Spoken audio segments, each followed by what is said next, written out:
A paz do Senhor Jesus. Essa semana eu tive um sonho muito esquisito. Nesse sonho eu encontrava o presidente Lula e eu falava de Jesus para ele e ele chorava. Eu quero dizer que eu votei no Bolsonaro, meu desejo é que ele tivesse governando o nosso país. Não sou de esquerda. Na verdade, eu não tenho lado político. Mas, pelas coisas que eu acredito, eu sou encaixado como uma pessoa de direita. Então, não estou defendendo Lula. E eu me lembro de uma passagem bíblica que fala de Zaqueu. Eu gostaria que o presidente Lula estivesse ouvindo essa pequena mensagem. Creio que não vai chegar nele, mas eu gostaria que ele ouvisse, porque eu acho Lula muito parecido com Zaqueu. Zaqueu era um homem rico, como Lula é. Zaqueu era um homem que tinha uma profissão que ali no caso dele ele era chefe dos cobradores de impostos.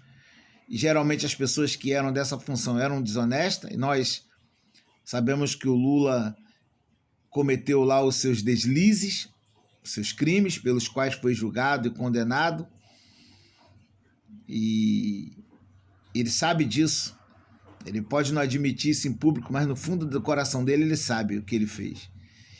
Então, Zaqueu era odiado pelo povo, pela sua função. Assim como eu sei que o Lula tem sido odiado por muitas pessoas no Brasil e fora dele. Muitas pessoas. É só a gente ver que na época da campanha de eleição ele não podia sequer estar em público sem ser chamado de ladrão. Então, Zaqueu, ele tinha tudo, mas ele não tinha a paz de espírito. E ele desejou ver Jesus.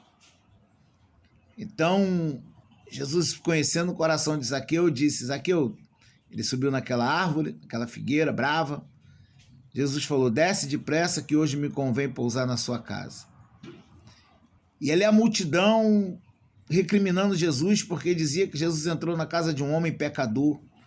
Muita gente murmurando. E Jesus não falou nada.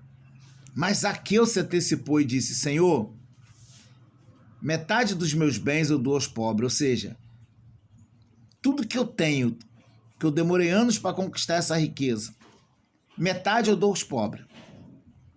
E com a outra metade que vai sobrar, eu restituo 4 vezes mais se eu defraudei alguém. Na verdade, ele certamente defraudou muita gente, prejudicou muita gente. Ele estava disposto a abrir mão praticamente toda a sua riqueza, porque ele encontrou em Jesus o que a riqueza não pôde dar: paz. E Jesus falou: hoje veio salvação a esta casa. Então até o Lula, se ele se arrepender dos seus pecados e entregar a sua vida a Jesus, Jesus perdoa. Então eu, como cristão, se eu pudesse um dia pregar para o Lula, eu diria para ele: Jesus te ama, e se você se arrepender dos seus pecados, ele perdoa todos os teus pecados. Claro, as consequências dos teus atos, você vai ter que pagar na terra. Dos seus crimes, injustiças, mas para a eternidade o perdão é concedido. Porque a Bíblia vai dizer o que muitos de nós cristãos estamos esquecendo. Em 1 Timóteo capítulo 2, que nós devemos orar por todos os governantes. Paulo, no tempo dele, dizia pelos reis, pelos que estão em eminência, mas ele quer incluir todos os governantes, todos os que estão numa posição de liderança do povo. Porque é da vontade de Deus que todos se salvem. E Paulo vai dizer que isto é agradável a Deus.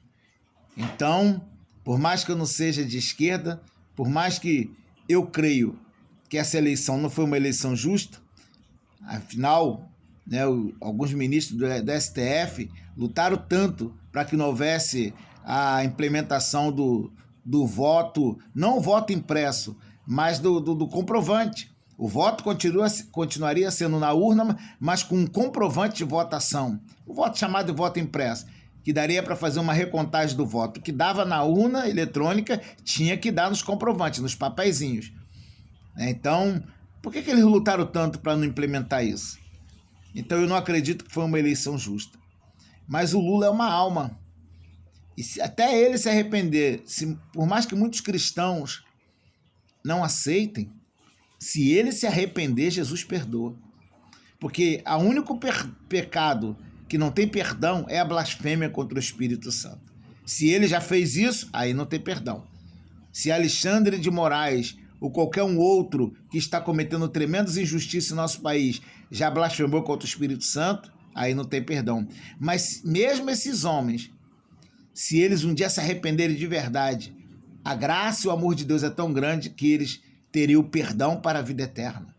Pagariam sim pelos seus crimes, mas teriam perdão pela vida eterna. É por isso que quando eu pregava nas cadeias com alguns irmãos, eu nunca fui pregar que Deus vai mover os papéis e o alvará de soltura vai vir. Não, eu nunca preguei isso para os presos. Até porque eu sabia que muitos que estavam dentro da prisão estavam ali para livramento. Eu dizia para eles, muitos de vocês, se estivesse lá fora, a sua vida já teria sido ceifada e a sua alma lançada no inferno. Então agradeça a Deus por essas grades, por essa prisão. Mas a verdadeira liberdade que eu quero pregar aqui é a liberdade, é a libertação do pecado. E conhecereis a verdade e a verdade vos libertará. Essa era a minha pregação. Então, tem coisas que fazemos na terra que as consequências virão aqui na terra. Mas o perdão para a vida eterna, Deus dá a todo aquele que crê. Então, nós cristãos, nós temos que fazer uma reflexão. Eu teve um tempo que eu estava tão aficionado por política, porque, na minha visão, tivemos um presidente que era um homem honesto, e a gente não estava acostumado a muito ver pessoas honestas no poder em nosso país, infelizmente. Há um histórico muito grande de corrupção na política do nosso país, e a gente ficou naquela aficionação pelo Bolsonaro, coisas até que Deus não aprova. Bolsonaro ia na igreja, sentava no púlpito, que era lugar de pastor, não é lugar de político. As pessoas dentro da igreja, em vez de dizer glória a Deus, aleluia, estava dizendo mito, mito, mito. Isso é idolatria. Pode ser o homem mais importante da terra. Na casa de Deus, ele é apenas mais um que está ali para ouvir a palavra. Ah, irmão, mas a Bíblia diz que dá honra a quem tem honra. Nós temos que honrar os políticos, sim. Dar honra às autoridades e obedecê-la. Mas na casa de Deus, a honra é toda do Senhor. Púlpito de igreja foi feito para ministros do evangelho. Agora, se um pastor tem algum cargo político, ele vai sentar no ministério, mas para falar de Jesus, púlpito de igreja não é palanque político. E, infelizmente, nossos púlpitos têm se tornado um palanque político para muita gente. Mesmo sendo ele um cristão, quer falar de política, fala das portas da igreja para fora. Dentro do culto é para falar de Jesus, que é o Rei dos Reis.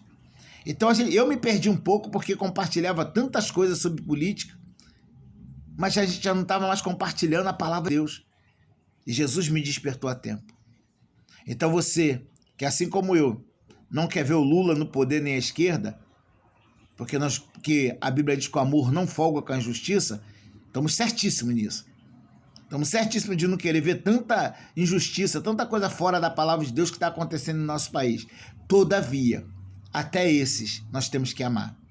Até esses nós temos que orar por eles e orar para Deus salvar. Se eles vão dar espaço no seu coração para o Espírito Santo, eu não sei. Mas a nossa oração tem que ser: Senhor, se houver espaço, salva essa alma. Porque quem é que diria? Se nós fôssemos crentes do tempo do apóstolo Paulo, de Saulo, você acreditaria que aquele homem seria o homem que foi? Nós estaremos orando: Senhor, esse demônio aí chamado Saulo está assolando a tua igreja. Ainda que Saulo, na inocência, na ignorância dele, ele achava que estava sendo um servo de Deus. Ele achava que estava fazendo a coisa certa. Porque ele achava que os cristãos da época eram uma seita. Ele achava que estava defendendo a honra de Jeová, a honra de Deus. Mas quem é de nós, se fôssemos da igreja daquela época, como a seita do caminho, como era conhecido os irmãos, ou a seita dos nazarenos, quem de nós ia orar: Senhor, salva esse homem? Nós íamos querer ver a morte de Saulo. Mas Deus conhecia o coração. Então, até esses que hoje estão na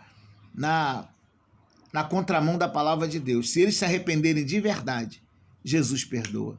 Se Deus perdoa, quem somos nós para fazer diferente? Então, ore pelo Lula, mesmo você não gostando dele, ore pelos ministros do STF, que eles se arrependam a tempo, mas se eles se negarem a isso, que o nosso Deus faça justiça em nosso país. Deus te abençoe.